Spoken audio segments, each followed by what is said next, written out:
Dans le tumulte joyeux d'une existence faite de briques et de brocs, Jamel se tenait face à son ami, l'expression mêlée d'une urgence comique et d'une détresse feinte.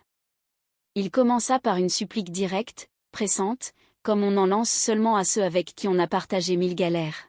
« Vas-y, s'il te plaît, fais pas ta pute. Prends-moi ton appartement. » Mais l'ami en question, Michel, restait de marbre, ou plutôt restait de chantier. « Tu peux pas, je t'ai dit, tu peux pas. Je suis en chantier, c'est le bordel. » Même un chat, il retrouverait pas son épingle du jeu. Jamel ne s'avouait pas vaincu pour autant. Il ne demandait pas la lune, juste un petit espace de repos. Mais un lit, je te demande juste un lit. La réponse tomba, aussi absurde que la situation. Je t'ai pas demandé, il y a quelque chose d'autre, un lit. Même pas, j'ai même pas un lit. Je l'ai démonté. J'avais besoin de bois pour faire un placard, pour mettre ma collection de boulot. Devant cette absence totale de mobilier, Michel suggéra avec une logique implacable que Jamel n'avait qu'à emmener Claire chez lui. La réaction de Jamel fut immédiate, teintée d'une autodérision savoureuse. « Tu crois que chez moi, c'est la famille à Will Smith ou quoi? Tu crois que je peux emmener des filles abondamment comme ça, comme si de rien n'était? Tu veux que ma mère me défonce? » Le constat était amer, pas de lit, pas de matelas, rien. Devant les supplications répétées de Jamel, Michel, remarquant au passage la brillance suspecte de la chevelure de son ami, lui demanda si c'était du pinto. Il proposa alors une solution digne des plus grands scénarios d'espionnage de série B. « Regarde ce que tu fais. Tu fais passer Claire par les canalisations. Habillée en noir, avec du charbon, comme dans les films de Hollywood. D'accord? Là, tu mets 2 mecs en faction devant chez toi, avec des jumelles et des talkie-malkie. Et là, ils surveillent bien ta mère, et comme ça, t'es peinard. » Jamel, épaté par tant d'inventivité, s'exclama que sur la tête de sa mère, il n'y avait jamais pensé. Michel, imbu de sa propre sagacité, rappela que les bonnes idées ne se trouvent pas sous les sabots d'une botte de foin. Résigné, Jamel se résolut au classique, ciné et MC-Do, la formule éprouvée à 49 francs. C'est ainsi que Jamel se retrouva avec Claire. Mais la jeune femme, lassée par la répétition, cherchait un peu de nouveauté. « On change un peu, non? Parce que ciné et MC-Do, je fatigue. Et, on pourrait aller chez toi? » Jamel, pris au dépourvu, tenta une diversion gastronomique grandiose. « Je comprends que ciné et MC-Do, ça puisse te saouler. On va faire Hippopotamus Expo. Avant qu'on fasse son courtopet. Et après, une bagarre, un temps sur le périph' et au lit. » Mais Claire ne l'entendait pas de cette oreille. Ce soir, c'était chez lui, un point c'est tout. Dans un élan de confusion feinte, Jamel l'appela Micheline avant de se faire corriger. « Claire, on est clair. » Pendant ce temps, une ombre semblait planer sur le quotidien de certains. 3 accidents en 3 semaines, c'était trop pour être une simple coïncidence.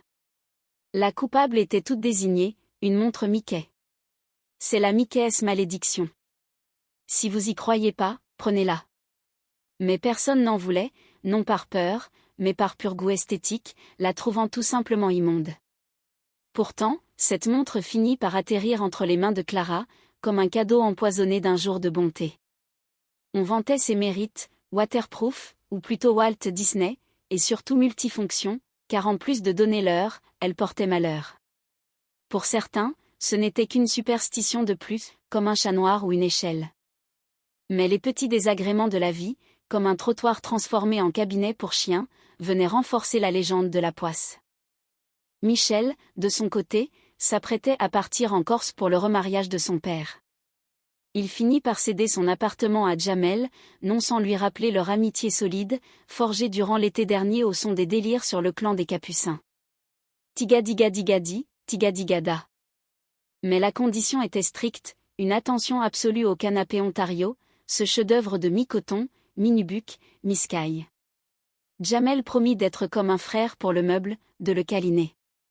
Michel, malgré ses doutes sur l'odeur du pinto de Jamel, lui laissa les clés en lui interdisant de poser des verres sans dessous de plat pour éviter les auréoles. Michel partait donc être témoin, se réjouissant d'avance de la douceur de sa belle-mère, avant de changer d'avis brusquement à l'idée de prendre le train ou l'avion, révélant sa peur panique de l'altitude, malgré ses tentatives de la masquer par des comparaisons farfelues entre un autobus et un avion à pneus de nuages. L'histoire prit une tournure plus bureaucratique et absurde au bureau du professeur Strauss. Ce dernier, confronté à un contrôle fiscal imminent mené par un certain Jean-Guy Petit, tentait de paraître plus pauvre que Job. Il sollicitait l'aide de tous pour déménager des meubles lourds, ignorant les protestations de ceux qui se sentaient plus sensibles ou moins qualifiés pour le travail de déménageur. Sabri, le garçon délicat, fut épargné. C'est alors que la fameuse montre Mickey refit surface. Strauss, cherchant à se débarrasser de sa Rolex trop voyante pour un futur indigent, l'échangea contre la montre maudite de Sabri. Strauss se plongea ensuite dans une conversation téléphonique délirante avec sa comptable, Mélie Soleil, ordonnant de faire disparaître des yachts à Saint-Malo, des appartements à crédit et des voitures de luxe, tout en laissant quelques notes de frais en pâture au fisc. Jean-Guy Petit, surnommé le Hyénal, contraction de hyène et de chacal, entra en scène, prêt à dévorer les comptes du professeur. Cependant, la montre continuait son œuvre. Sabri souffrait des yeux, une douleur qu'il attribuait à des poils de lapin protecteurs mais maléfiques.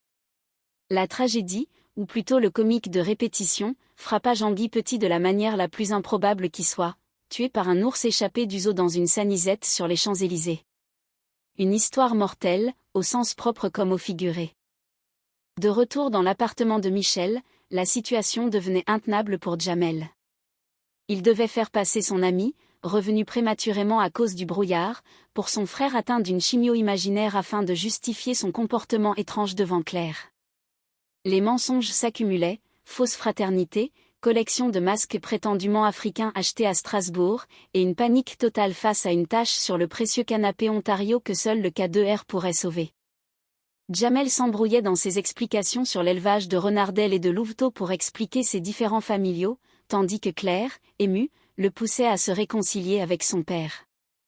Finalement, tout ce beau monde se retrouva dans un avion, direction le mariage du fameux papounet. Jamel, fier de son idée, avait prévu le cadeau idéal, la montre Mickey. Mais le destin, facétieux, ne s'arrêta pas là. La radio annonça le détournement de l'appareil par des pirates de l'air. Dans la cabine, l'absurdité régnait toujours. On discutait de la rançon de 12 millions, se demandant s'il s'agissait de francs ou d'euros, soulignant la complexité des calculs de conversion. Et alors que la tension aurait dû être à son comble, le caméscope tombait en panne et la montre Mickey cessait de fonctionner au moment crucial de l'ultimatum. C'était bien la preuve finale, certains objets possèdent une poisse qui dépasse l'entendement humain.